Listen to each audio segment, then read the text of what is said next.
Hi, hello, welcome to Spell a Day, where we're covering a spell every single day from the PHB 5e +3, currently +1. Those pluses are homebrew spells, adding up to 365 in total. Yes, a full year. And today's spell is... Today's spell is... Day...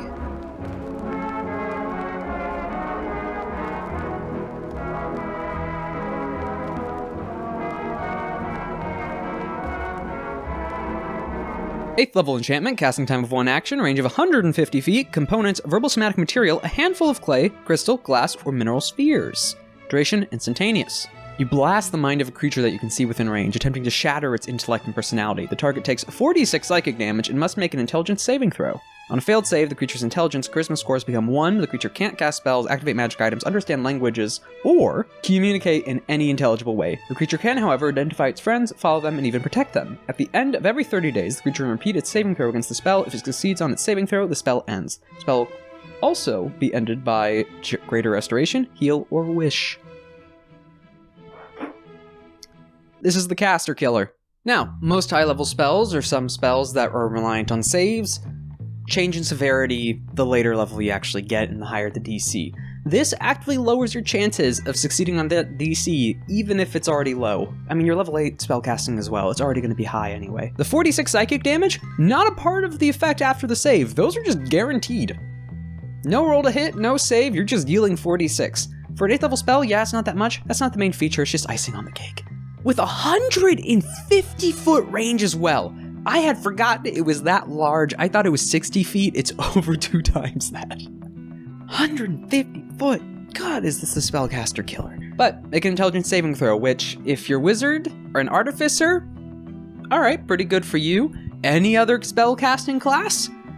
I mean, you're not in focused. Good luck. Well, I guess Warlock might have a chance. Did they get the in save? Was Warlock got the in save? But, oh boy! Next features hurt. Intelligence and charisma become 1. There's not many spells and effects that lower ability scores. That hurts.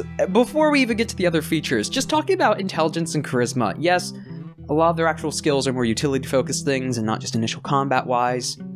Still, that hurts. Not to mention they're becoming unintelligible. They can't understand. We'll cover the other stuff more importantly, but right now, no languages. Can't read, can't talk, can't communicate in any feasible way really, but you know who your allies are and you can protect them. Okay.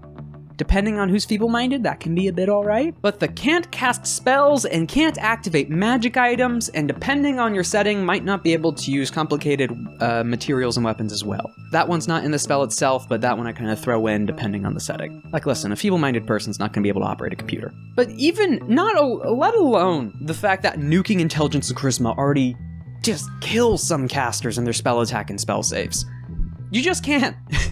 You just can't do those things. You can't attack with a spell. You can't attack with a spell save-based spell. You just can't. You can't cast any of these. One thing, though, I would like to keep in mind before anyone else mentions it, it doesn't stop concentration. So if you did have a spell effect going on already, you can keep concentration going, which is a bit nice. A weird stipulation. I'm not sure how that's working on someone feeble-minded, but that hurts. That really hurts. Because in the middle of combat, this is fighting a wizard, or there's a wizard in the group of enemies you're fighting, or any other spellcaster, really? Warlock, sorcerer, cleric, druid, even ranger and paladin. Ranger for just additional bullying. Nuke them. Hit them. Get them out of here. Cripple them. Make sure their entire class is kaput. Hurts depending on what the class actually is, though. While you can target technically anyone with this, hitting a fighter with Feeblemind isn't going to do much. Or nor a barbarian. They're still going to hit you. It doesn't affect their melee proficiencies or combat stats. Outside of them not being able to access any magic items they have, it's not doing anything against them. Heck, they can even still identify their allies and protect them in the specific wording of the spell. Hence why this is the spellcaster nuke. This is getting rid of them. That spellcaster is no longer part of that battlefield. This is a save or suck in the highest regard. Maybe not the highest, but a big regard. The other thing, is at the end of every 30 days, you can then attempt the saving throw again, which is another thing. 30 days already hurts. Suffering from this for 30 days is just that class, if this is hitting a player character, or even an enemy that survives the encounter, they can't do anything. They're stuck. It's an NPC, it's a commoner. All their class and features, which revolved around spellcasting, if they did, are useless. Outside of having a nice health pool, debatable on some spellcasters, that's it. Just another body on the field.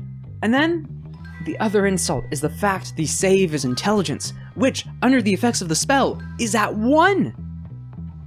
It's at 1! That is a -5 to intelligence saves and checks. Depending on your proficiency bonus, or even if you have proficiency in the save, if you don't have any proficiency in the save, you just have a -5 to rolling against this. And this is being cast by an 8th level spellcaster most of the time. 8th spellcasting level, that is. You know what I mean. It's usually going to have a high DC. Having a -5 trying to beat that DC, you're not going to make that 30-day save. It might actually be impossible, depending on the DC itself and if you have no external aid. -5.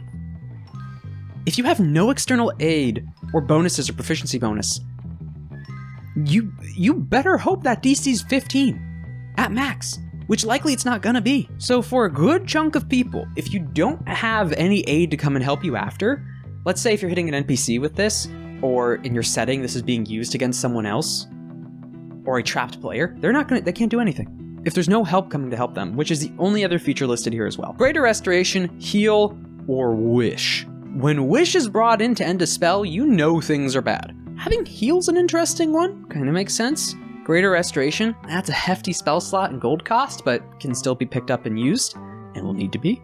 Because without these, that character's gone. Unless you have this on the middle of the battlefield, or trying to reverse this effect, because you can't just dispel it. You can't just try and remove curse it. You have to have one of these features, which is another high exchange just to get rid of this spell slot. You're guaranteeing a caster's out for a round, dealing 4d6 damage, which isn't much, just a sprinkle on top, and then forcing one of these spells to be used versus something else. Wasting, in quotations, a 9th level spell on using Wish to stop this effect on another spellcaster, I say it's still worth it. You've just traded an 8th level spell, stopped a spellcaster's turn, in 2 ways. The spellcaster you might have hit, but also spellcaster casting, got them to use a 9th level spell slot on fixing that friend versus Meteor Swarm or some other, battle-ending effect. 10 out of 10. 10 out of 10. 150-foot range, not even 9th level yet, still, but really high. 8th level I can see being worth this, because this just ends certain classes. Yes, there's the argument that, well, it doesn't affect every class or creature. But the ones it does affect virtually kills them.